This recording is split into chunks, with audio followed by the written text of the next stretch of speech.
خلافت فصل گل بھی ہے، بہار جاودانی ہے۔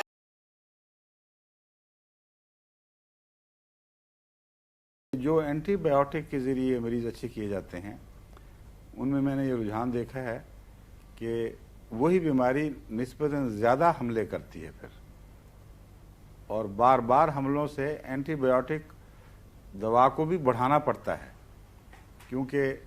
اینٹی بایوٹک کے مقابلے میں جراثیم ایک دفاع دکھاتے ہیں اور ان کے اندر ایوولوشن یعنی ارتقاء باقی زندگی کی قسموں کی نسبت بہت زیادہ تیز ہوتا ہے۔ جتنا ابتدائی ذرہ ہے اتنا ہی اس میں ارتقاء کی رفتار تیز ہوتی ہے، چنانچہ سب سے زیادہ تیز رفتار ارتقاء کی وائرس میں ہے، جو زندگی اور غیر زندگی کے درمیان کی ایک حالت ہے، جس کو جراثیم بھی نہیں، جرم بھی نہیں کہتے، جرثومہ نہیں کہتے، وائرس کہتے ہیں۔ وہ بہت جلدی اپنی حالتیں بدلتا ہے اور ہر صورتحال کے مقابل پر ایک دفاعی شکل اختیار کر لیتا ہے، کیونکہ اسی سے انہی چیزوں سے زندگی کا آغاز ہوا تھا۔ اس لیے اگر ان میں یہ مادہ نہ ہوتا تو مخالفانہ طاقتوں سے زندگی کبھی کی مٹ چکی ہوتی۔ اس لیے اللہ تعالیٰ نے زندگی کے آغاز میں یہ صلاحیت زیادہ عطا کی ہے کہ ہر قسم کے مخالفانہ حملے کا دفاع کریں۔ چنانچہ جراثیم بھی اپنا دفاع دماغ کے ذریعے تو نہیں کر سکتے، لیکن خدا تعالیٰ کی قدرت کاملہ نے ان کے اندر ایسا نظام رکھ دیا ہے کہ گویا یہ سوچ رہے ہیں، سمجھ رہے ہیں، ان کو پتہ ہے کس طرح لڑنا ہے، اور ہر دفعہ جب اینٹی بایوٹک کا حملہ ان پر ہوتا ہے تو یہی جراثیم پہلے سے زیادہ طاقتور ہو جاتے ہیں۔ ڈاکٹرز نے اس پر جو تحقیق کی ہے وہ کہتے ہیں کہ ہوتا یہ ہے کہ بہت سے جراثیم مر جاتے ہیں اور بہت سے ہیں جو اپنی اندرونی کیفیات بدل کر یا میوٹیشن کے ذریعے یعنی اتفاقاً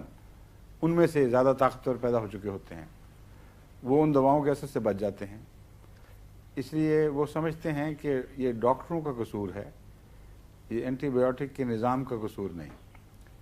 وہ کہتے ہیں ڈاکٹر اگر زیادہ لمبا عرصہ اینٹی بایوٹک کھلائیں یہاں تک کہ کسی قسم کے جراثیم کے بچ رہنے کا کوئی سوال ہی پیدا نہ رہے تو پھر یہ امکان موجود ہے کہ اینٹی بایوٹک کو بد اثر نہ چھوڑے۔ مگر یہ دعویٰ پہلی جنریشن کے ڈاکٹرز کا تھا، اب تو وہ تسلیم کر چکے ہیں الا ماشاء اللہ کہ انسان کی کوئی پیش نہیں جاتی۔ جتنی مرضی اینٹی بایوٹکس بڑھا لیں، کچھ نہ کچھ جسم میں مخالفانہ زندگی کی قسمیں ایسی ہیں جو رد عمل دکھا کر پہلے سے زیادہ مضبوط حالت میں ابھرتی ہیں، جس کا نتیجہ یہ نکلتا ہے کہ ہر دفعہ نئی اینٹی بایوٹکس ایجاد کرنی پڑتی ہیں۔ اور اب اینٹی بایوٹکس کی اتنی قسمیں ہو گئی ہیں کہ اب تو ڈاکٹر جو جدید ملکوں کے ہیں وہ مجبور ہیں کہ جب تک پہلے ٹیسٹ نہ کروا لیں اس وقت تک علاج شروع ہی نہیں کر سکتے۔ ایک عام مریض بھی ہسپتال میں داخل کریں، بخار چڑھ رہا ہے، وہ اس کو پانی ڈال کے ٹھنڈا کر دیں گے، بعض دفعہ کپڑے گیلے کر کے اس پہ پہنا دیں گے، یا بچے کے سارے کپڑے اتار کے اس ٹھنڈے کمرے میں پھینک دیتے ہیں کہ ہم جب تک علاج شروع نہیں کریں گے جب تک ہمیں یہ پتہ نہ لگے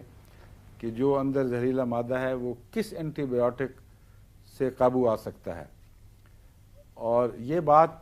جانتے ہیں مگر اتنا ان کو اتنی طاقت نہیں ہے کہ ہر قسم کے اس مادے کا تجزیہ کر سکیں، قطعیت سے کہہ سکیں کہ یہی ہے، اس کے سوا اور نہیں ہے۔ جو بھی غالب ہے،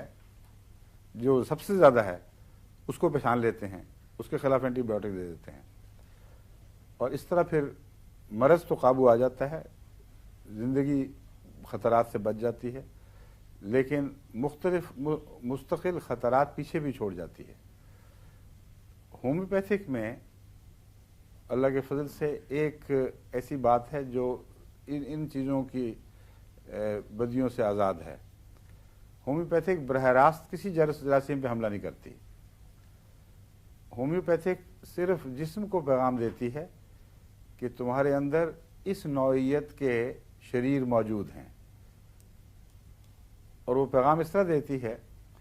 کہ مختلف جراثیم کے اجتماعی اثر سے جو اجتماعی علامات انسان کے جسم میں پیدا ہوتی ہیں،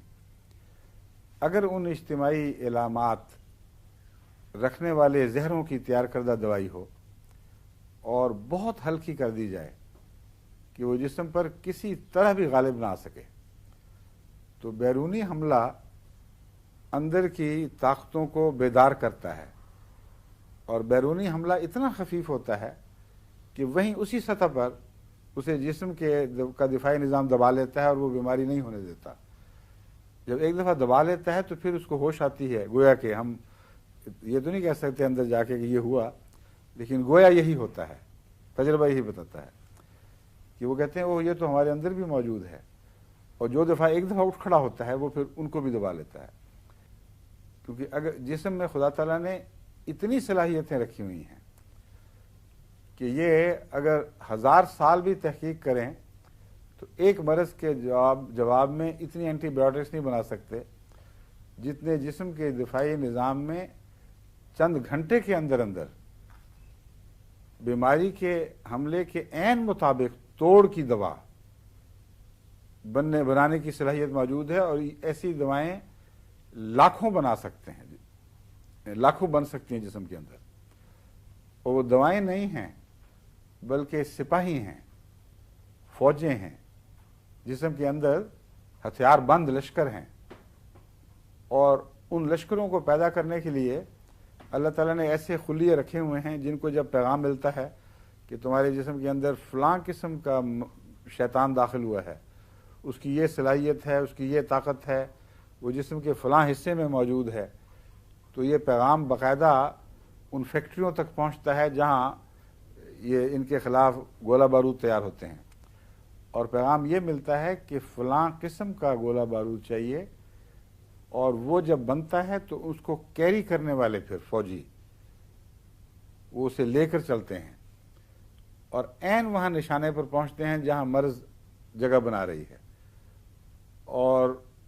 جب یہ صحیح حملہ جواب ہو، پیغام صحیح ملا ہو، تو کسی مرض کی کوئی طاقت نہیں ان کا مقابلہ کر سکے۔ اسی لیے تمام دنیا کے اطباء اور ڈاکٹر یہ تسلیم کرتے ہیں کہ جن بیماریوں کو ہم لا علاج کہتے ہیں، نامعلوم طریق پر کئی دفعہ اچانک ان کا علاج ہو جاتا ہے، ہمیں کچھ نہیں پتا کیا واقعہ ہوا ہے، اور یہ تسلیم کرتے ہیں کہ جسم میں صلاحیت موجود ہے۔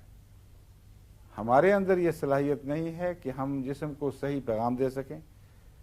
یا ہمارے اندر یہ صلاحیت نہیں کہ براہ راست ان بیماریوں کے جراثیم کو مار سکیں، لیکن جسم میں صلاحیت ضرور موجود ہے۔ ہومیوپیتھی کیونکہ اس صلاحیت سے استفادہ کرتی ہے، اس لیے جتنی دفعہ چاہیں جراثیم جتنے چاہیں بھیس بدل لیں، ان کا مقابلہ ہومیوپیتھک دوا سے نہیں ہوتا بلکہ خدا کے قائم کردہ دفاعی نظام سے ہے، اور اس کے مقابل پر وہ ضرور مغلوب ہوتے ہیں۔ بس یہ نظام ہے، اس لیے یہ جو ٹکیاں چھوٹی چھوٹی میں بتا رہا ہوں، ان کو جب استعمال کرتے ہیں تو ان کے مجموعی تاثر سے جو جسم کو پیغام ملتا ہے، یا ان کے مجموعی اثر سے جو جسم کو تاثر ملتا ہے، وہ عموماً اس دفاعی نظام کو بیدار کر دیتا ہے۔